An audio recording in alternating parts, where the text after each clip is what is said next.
Check out flipsidegaming.com for all your gaming needs. Use the promo code HEROES to save 10% on all orders over $10 and support the channel at the same time. Hey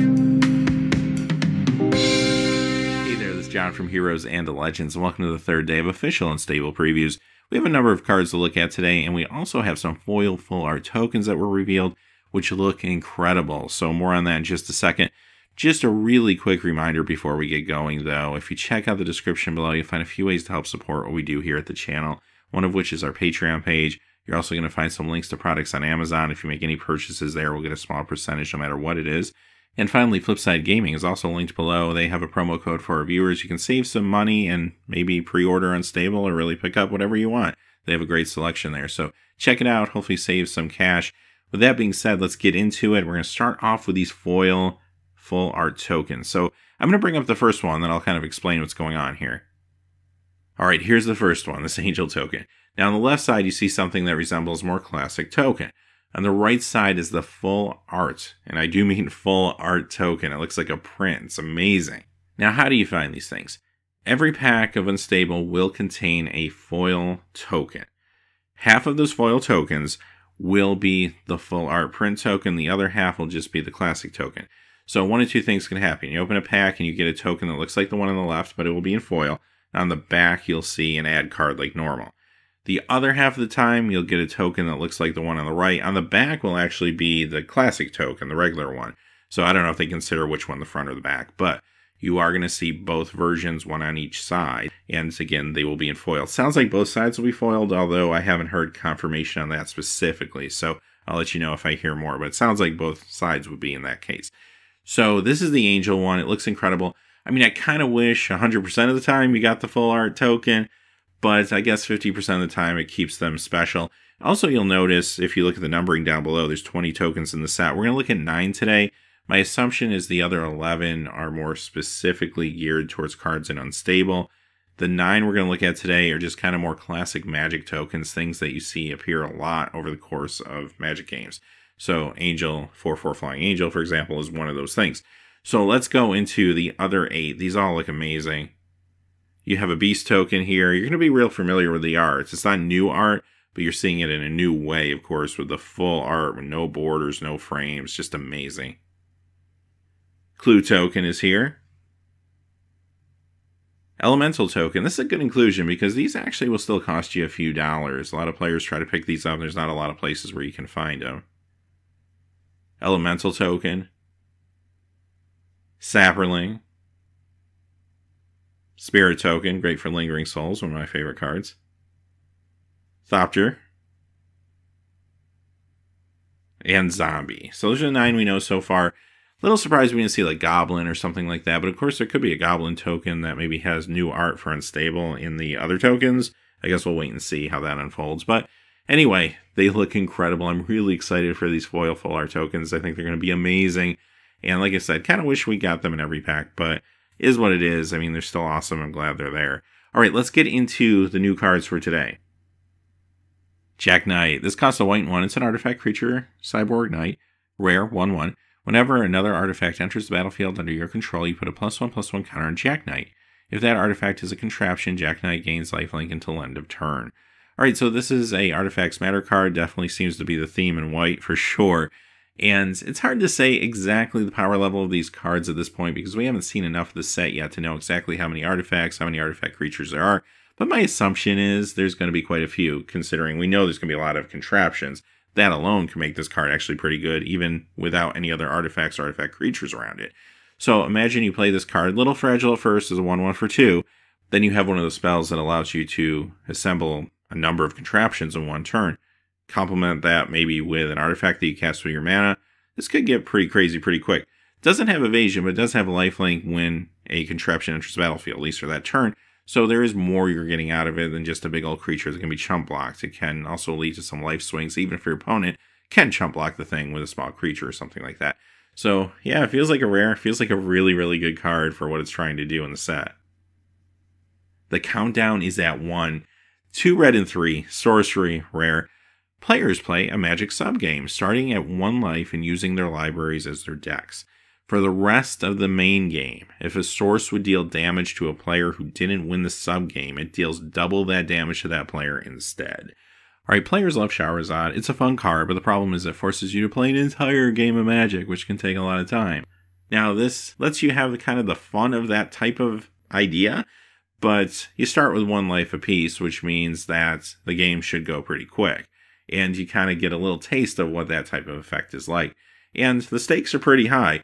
Also interesting to note, this is in red, the color of direct damage. So if you have a lot of even small direct damage spells peppered into your deck, that's probably the more efficient way of doing damage. I mean, imagine playing this, drawing your 7 cards and lightning bolts in your hand, right? That'd probably feel pretty good, just something along those lines.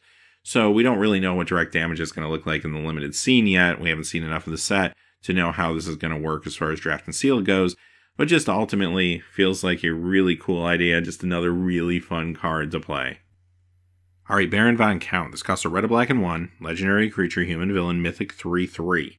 When this enters the battlefield, it will come in with a doom counter on the numeral 5, which you see in the art there. Whenever you cast a spell with the indicated numeral and its mana cost, text box, power, or toughness, move the doom counter 1 numeral to the left. When the doom counter moves from 1, destroy target player and put that doom counter on 5. Wow. Okay, where do we begin here?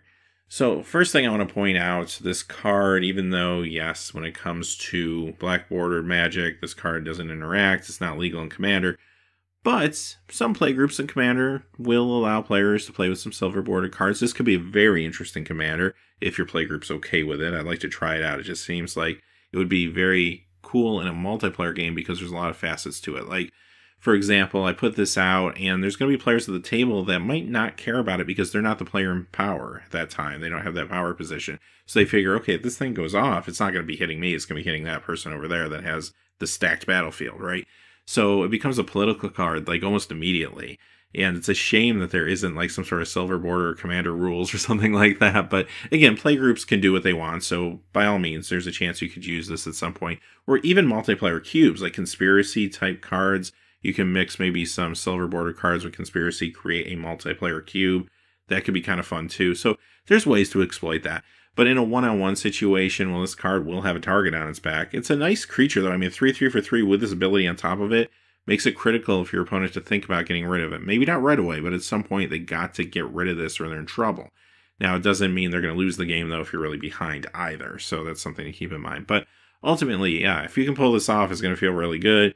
When it comes to building your deck around it, I don't think you have to go to great lengths. I mean, like, just play Magic. There's going to be cards with different mana costs, different powers, different toughnesses. And yeah, I mean, be cognizant of it when you build your deck. But for the most part, as long as you have cards that are going to hit each of these numbers at some point, I think you're going to be okay. And some decks may be better at that than others, depending on your pool. But overall, I think you can get there as long as the creature can stay alive and can protect it. That's the key to it. So all in all, I think it's a really cool design again. They actually talked about doing something like this in the past, putting some sort of counters on the art, and it never really worked out, so it's cool to see that they finally got there with it. Grusilda, Monster Masher. This is a red, black, and 3 legendary creature zombie villain. It's a rare 4/4. Combined, enchanted and equipped creatures you control have menace. Okay, so what does that mean? Well, if you keep going, it's red, black, and 3, and tap. Put 2 target creature cards from graveyards onto the battlefield combined into 1 creature under your control. Its power is equal to their total power, its toughness is equal to their total toughness, and it has their names, mana, costs, types, text boxes, etc. Okay, so this is actually a pretty cool idea. Doesn't even have to just be your creatures in your graveyard, it's any creatures. Here's another card that could work as a good commander as well, if your playgroup is alright with that. Legendary creature can be your commander. It has a really unique ability. The combined ability also doesn't feel like it's like broken as far as black border Magic goes. Like, it feels like it's very playable without messing up the world, right? It just seems really cool. And being able to perhaps give those combined creatures menace gives them a little more of an offensive threat too. So the card feels really strong in that regard. And 4/4 body is not bad either for 5 casting costs, especially when you're looking at black and red. So overall, yeah, this is just a really cool card. And Commander players out there, again, if your playgroup allows it, this could be a lot of fun.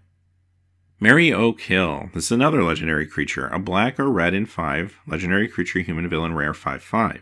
You can pay a black or red in 1. Switch a killbot or Mary O'Kill in your hand with 1 on the battlefield. If a creature is tapped, the switch creature is tapped. The same is true for untapped, attacking, blocking, enchanted, equipped, and targeted. Any counters on a creature are on the switched creature instead. Alright, so where do we begin here? This card is incredible. First off, just generally, I want to say something about the set. The set feels like they're not afraid to deal with some crazy rule situations. For example, current era Magic, black bordered sets, if you were going to have cards like change places and stuff like that, they would exile and come back. So it cleans the rules up a little bit. You don't have to worry about all the past and what's attached to cards and counters and all that stuff. This set obviously doesn't care about that. I mean, they're okay with some complicated situations like this, and I think that's pretty cool. In a lot of ways, this set feels like an old school set. It has some complicated rule situations and some decent power behind a lot of these cards. There's some push cards here for sure. Now, this card itself, yes, it's a very good card. I mean, a 5/5 for 6, that's okay, but that ability to switch it in and out with some smaller creatures, we'll look at one of these killbots in just a second, is very powerful. You can even switch it out for just 2 mana, so that's a kind of roundabout way of getting it out on the battlefield, because you can actually activate the ability from your hand, which is another thing that you don't typically see in Black Border Magic. Now, unlike the other 2 legendary creatures we saw in Rakdos Colors today, this one might be a little bit harder to make work well, of course, in Commander, because there's not a lot of support for killbots, right? So we don't have killbots going back in a whole lot of Magic sets, just this one, it looks like. So yeah, you're not going to find the versatility to work it into something like that, as long as, again, your playgroup's okay with that. But in the limited environment, this card feels like it could be very good with the right support. If you can draft some of these killbots, this will be a strong card for you. So let's look at one of these killbots. Really simple, Curious Killbot, costs 2, artifact creature, killbot, common, 2/1. It's a common, you can pick a bunch up probably if you are the only one kind of drafting into this. They're decent creatures on their own, nothing too exciting, but an artifact creature, and sometimes that's going to matter, especially with what White's doing, for example. So there are going to be more than just the people who happen to get Mary O'Kill drafting this, keep that in mind. But you have a shot at getting some of these.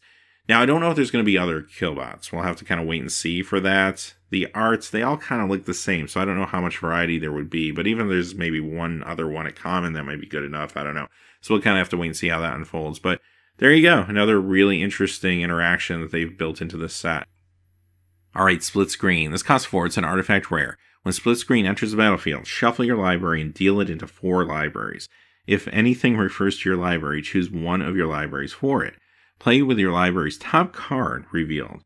When Split Screen leaves the battlefield, shuffle your libraries together. Okay, this is actually really powerful for 4 mana. Here's the thing. Yeah, there's some drawbacks, like if you have a tutor effect or something, you have to pick one of the 4 stacks, and you might miss what you're looking for. I mean, there's some weird interactions you have to think about, but just surface value. I'm taking my library into 4 different piles, revealing the top card, and now whenever I go to draw a card, I get to choose between the 4 cards that are visible to me. I mean, imagine if the card said, every time you draw a card, look at the top 4 cards of your library and choose the one that you want, right? Basically the same idea. This is incredibly powerful. Like, your opponent's got to get rid of this thing. If they don't, if they let this just happen, they're probably losing the game just off the card selection you're getting. Not to mention, if you have some draw spells in there and you continue to pile on draw with card selection, that will be backbreaking very quickly. And that's exactly what I mean by some really push cards in the set. This is an extremely powerful card. Don't be fooled by it. It's not just kind of a quirky, fun, hey, look, I'm separating my library into 4 piles. Isn't that wacky? This thing has some real power implications behind it. So, really exciting card. I want to try this one out. Alright, those are the cards for today. So, pretty exciting stuff. A few less than yesterday. Of course, yesterday was a huge day. We had like 21 cards or something. It was insane. But today we got a few less. But we did get to see all of those tokens, which look amazing. So, tomorrow we'll be back with another episode recapping everything that is revealed over the next 24 hours. Also, later this evening, I will be posting the last part of our Iconic Masters full set review, all the colorless cards, wrapping that up. Get you ready for this weekend, because you may have forgotten Iconic Masters is coming out Friday. So, a lot of stuff being thrown at us right now. But until next time, hey, thanks for watching. Please remember to like and subscribe, and have a great day. Hey, thanks for watching. This video is made possible by the generous support of viewers like you on Patreon. Check out the description below for links to our Patreon page as well as our Amazon affiliate store, where a small percentage of all sales will also help support the channel.